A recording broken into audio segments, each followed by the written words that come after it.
Protective clothing.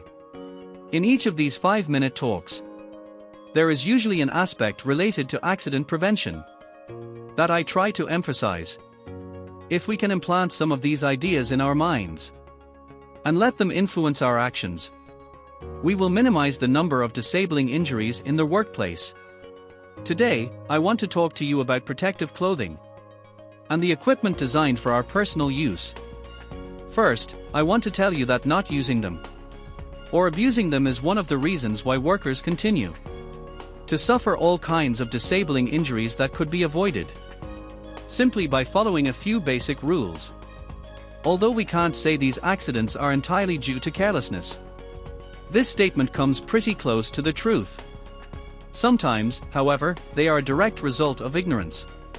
It's a form of carelessness we would certainly condemn in others, but we don't do so when we see it in ourselves. If any of us had to go out and walk in the middle of a cold winter storm, we would dress in the most appropriate clothing. We would prepare for the situation. Here, in our departments, we face many dangers daily. Yet we don't wear the proper clothing to protect ourselves. You all know your work, and you know what you need to protect yourselves while performing it.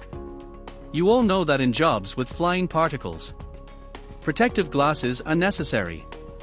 Where heavy objects are handled, steel-toed boots are required.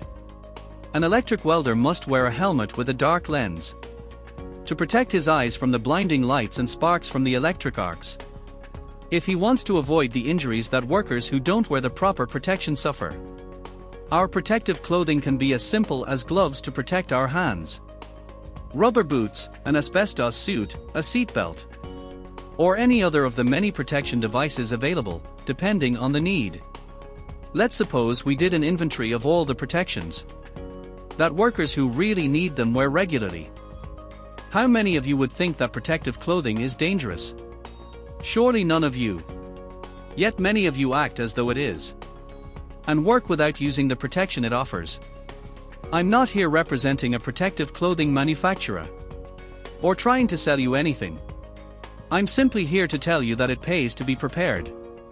It pays because statistics show that workers who regularly wear protection suffer far fewer injuries than those who don't.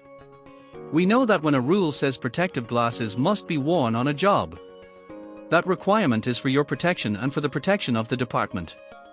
Yet many times, we forget and leave the glasses in the locker, or resting on our forehead instead of on our eyes. The fact that I don't insist on you using them constantly is not a sign that I don't advise you to wear them. I simply do it because I don't want to keep reminding you, and I want to leave it to your own initiative. We, supervisors, often mistakenly assume that your concern for your own protection will lead you to use the equipment you need. I want to ask each of you to think carefully about the risks you face daily. Then review the available items and see if there is some piece of clothing or protective equipment that you could be using to protect yourself from those risks. And to finish, as a summary, I want you to always remember this slogan: wear protective clothing, don't abuse it. It may save your eye, your foot, or even your life.